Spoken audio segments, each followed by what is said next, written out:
बातमी पुण्यातून। जोपर्यंत कोर्टात गुन्हा सिद्ध होत नाही तोपर्यंत एखाद्याला दोषी मानलं जाऊ शकत नाही। आपल्या राज्यघटनेचा हा मूलभूत सिद्धांत। तसंच शिक्षा देणं हे देखील कोर्टाचं काम आहे। सदरक्षणाय खलनिग्रहणाय हे ब्रीदवाक्य मिरवणाऱ्या महाराष्ट्र पोलिसांना मात्र याचं देणं घेणं नसावं। पुण्यात नेमकं घडलंय काय तुम्ही स्वतःच बघा।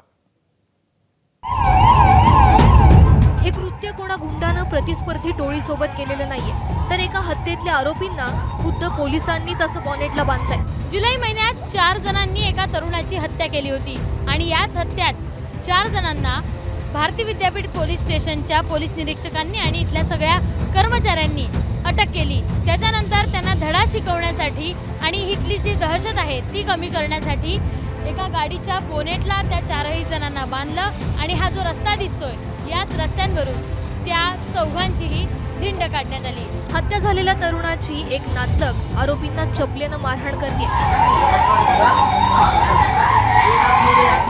या प्रकरणाची दखल घेत राज्य मानवाधिकार आयोगानं पुणे पोलीस आयुक्त आणि पोलिसांना नोटीस पाठवली आहे। आरोपी हा एखाद्या गुन्ह्यात दोषी असल्याचं सिद्ध झालेलं नसतं, त्यामुळे अशा प्रकारे सार्वजनिक अपमान असंवैधानिक आहे। अशी कायद्याबाहेरची कारवाई अमान्य असून मानवी सन्मानाचं संरक्षण आवश्यक आहे। हा जंगलराजचा प्रकार असल्याचा ठपकाही मानवाधिकार आयोगानं ठेवलाय। राज्य मानवाधिकार आयोगाने 20 ऑगस्ट पर्यंत पुणे पोलिसांना या संपूर्ण प्रकरणी खुलासा सादर करण्याचे आदेश दिले आहेत। मात्र पुणे पोलीस आयुक्त अमितेश कुमार यांच्याशी आम्ही फोनवरून संपर्क साधण्याचा आणि या संपूर्ण प्रकरणी प्रतिक्रिया घेण्याचा प्रयत्न केला।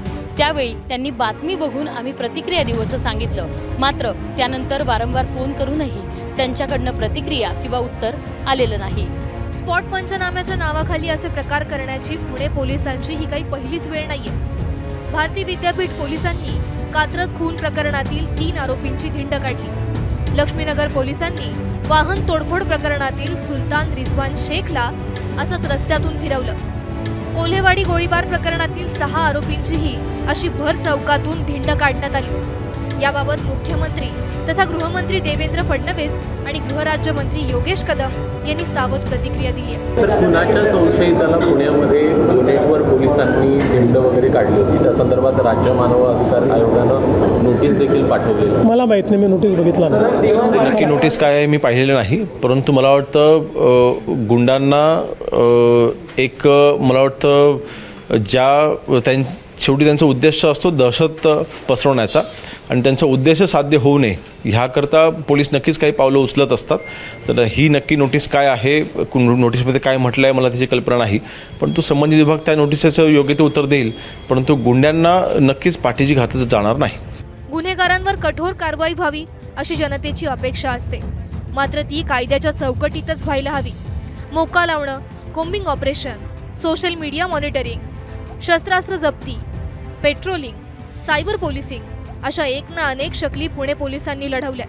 मात्र तरीही गुन्हेगारी थांबली का किंवा कमी झाली का हा प्रश्न अनुत्तरित आहे। आरोपींची अशा पद्धतीची धिंड काढून पुणे पोलिसांनी कायदा हाती घेतलाय का असा प्रश्न या संपूर्ण प्रकरणाकडे पाहून उपस्थित होतोय।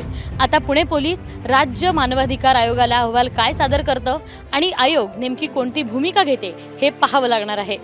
कॅमेरामन अमोल गवाळेसह शिवानी पांढरे, APP माझा, पुणे।